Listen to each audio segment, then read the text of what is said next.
Ladies and gents, welcome back. If you're new here, my name's Clyde. Welcome to the channel. The subscribe button is just down below. Get into that button down there. Let's get into the story here. U.S. dairy industry presses Canada for changes to the quota system. This has been a long-standing issue between the United States, a contentious issue, not just between the United States and Canada. This actually was, if you go back to 2024 in January, even Britain walked away from the negotiation table with Canada and said, hey, your dairy up to 400% tariffs are absurd. We're going to walk away, come back when you've put your big boy pants on and can negotiate. But here we're in another contentious situation because, well, we have Donald Trump. He wrote this letter here. Thank you, Contrarian, for posting this on X. Trump just Hulk smashed Canada with 35% tariffs is written here. In the letter, he says it's a great honor to send you this letter, Mr. Prime Minister of Canada. Mr. Elbows Up, you want to give us the old dirty trick. But basically, the United States is not going to put up with this BS. We'll charge Canada a 35% tariff on Canadian products sent into the United States, separate from all sectoral tariffs. Goods transshipped to evade this higher tariff will be subject to a higher tariff, and largely mentioning in this the up to 400% dairy tariffs that Canada has on other countries, largely the United States. It's just every country, and this is part of the supply management, which is a big problem in Canada for trade. I mean, it's the reason why our milk and cheese and all the dairy products are crazy expensive for Canadians, but we're told that this is what's good for us. U.S. dairy exporters are demanding Canada rewrite its rules around who can import cheese, milk, and other products as President Donald Trump threatens to impose a 35% tariff on Canadian goods beginning August 1st. Guess what? That is going to be very bad. Very bad for us here in Canada. Last week, Mr. Trump sent a letter to Prime Minister Mark Carney threatening to impose more tariffs on a number of Canadian goods and complaining that Canada's protectionist measures on supply managed products such as dairy. The deadline for Canada-U.S. trade deal has been postponed from July 21st to August 1st. And you'd think, hey, you know, the government's really worried about this. They said this is an existential threat to Canadian sovereignty. They are, you know, getting together and they're doing something. No, they've taken a vacation. That's right. They're on vacation. Mark Carney's nowhere to be seen, and Parliament is not going to be reconvening. Now, we heard about this in recent times when the premiers all went down to Washington, D.C., the premiers of the provinces of Canada. They went down there to say, hey, we need to get trade going. But the one premier of Quebec had a different story at that time. He was, no, we're not doing anything about the dairy industry. No, I just want to say a few words on dairy. In Quebec, we are against changing the management of the offer. The reason why we have that is to protect our regions. All right, so we don't give any subsidies to milk producer.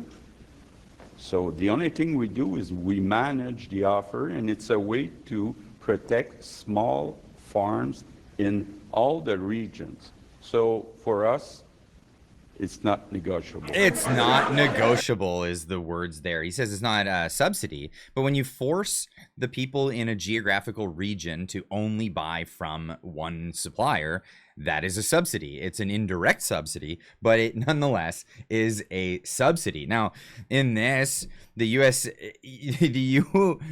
U.S. has long argued Canada's license rules are a breach of the USMCA and why exporters have been unable to sell the Canadian market at the volumes negotiated in 2018. It is just ridiculous that you would give the vast majority of the tariff rate quota licenses to our competitors in the Canadian dairy industry, who frankly have their own motivations for what they want to bring in, said Sean Morris, Executive Vice President of the Trade Policy and Global Affairs at the U.S. Dairy Export Council. Canadian grocers and distributors are also they also say the system benefits the dairy industry and reduces the variety of products available to consumers from the U.S. producers. Now, the argument here for the longest time has been that this is for your safety. We're keeping things off the market that you shouldn't be able to consume. These are bad products. They have things like growth hormones in them. This is the most common one out there. Now, I had Dr. Sylvain Charlebois, the food professor, on the show, and he explained this, that it's not actually the case that these hormones are in our dairy products that we get from the United States. I mean, generally speaking, the quality of dairy products in the U.S. is very good, and they often use that argument of BST, and BST is that growth hormone that is used. It's allowed in the U.S. and it's disallowed in Canada, so it's all true. But barely 2% of farmers in the U.S. will use growth hormones, and it's not for the human chain at all. And so if you go to the grocery store in the U.S., you will not find dairy milk coming from cows that were fed growth hormones. So it's a false argument. They're often using the argument saying, well, Canadian milk is superior. Well, do you have any evidence of that? There is no evidence of that. No, there is no evidence of that. And included in this article, it shows where a lot of these products that do get through on the quotas, the dairy quotas that were set back in 2018 with the USMCA, we do get a lot of these products in here. We get cheese, we get butter, cream powder, milk powders, cream, industrial cheese, milk, ice cream, whey powder, a lot of different things that are coming from the United States, but you wouldn't know it. It's just there are certain cronies in the government that are allowed, this is what the quota system is, they're allowed to buy it without the tariff rate up into a certain point. Now, it is about 2% of the dairy market that goes out in Canada, but this is the reality of the situation. Now, of course, we have global affairs telling everybody that, you know, we're a great place. I can't believe just how much of a mockery this is. Steve Nixon putting this out there saying, Jolie, the stand-up comedian of the Liberal Party, every time she speaks publicly, it's like watching a horse try to dance. All the researchers of the world watching us right now, I want you to think about Canada being the premier destination for your work. We want you to choose Canada because, you know what? We're a stable and trustworthy environment, a very democratic country. We have cutting-edge infrastructure, we have strong financial support, and we also invest in excellence. My message to you is Canada is not for sale. We're open for business, and we're open for science. Yeah, we're open for business unless you're a dairy farmer. It's unbelievable how they gaslight us and they put this out there. Now, it's no secret. I mean, it's a very open secret that Canadian dairy producers will dump milk to keep the price of milk high while flooding the market. This is a reality. This is something that we see all the time. This is the view of supply management. This is what it looks like in reality. It's crazy the amount of waste and abuse that goes on within this industry. We should be getting out of this, but instead we're actually digging our heels in and we're making this, we codified it into law. We codified this into law just recently. The government has been having a very difficult time doing anything, but they put this one through. This was Bill C-202 that was just rammed through Parliament in that short sitting that they had. They put it through Parliament and through the Senate, and it is now law. What is this law? This is a law that stops them from even negotiating the dairy lobby.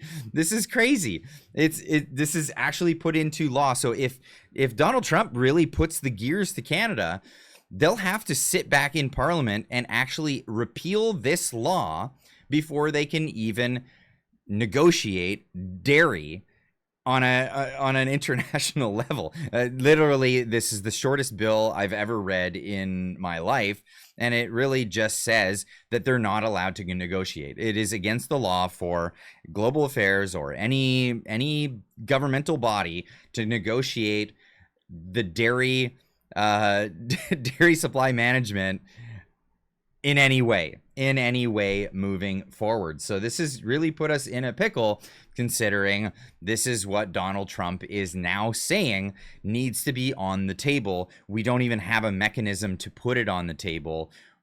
So here comes the dairy tariffs. Now, where does that put us? Well, I'd love to hear what you guys have to say about this in the comments down below. Where are we going to stand? Is Parliament going to reconvene in the middle of summer before August 1st to repeal this law so that we can actually negotiate with our trade partners? Or are we going to shut the borders down and start trading with China and Europe, as they've been saying?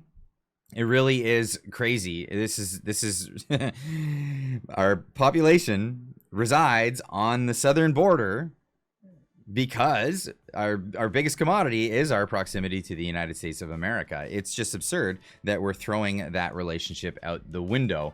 And this is why there's so much contention on whether some provinces want to even stay in the country at this point. But I'd love to hear what you guys have to say in the comment section down below. Let me know what you think, and we'll see you in the next one.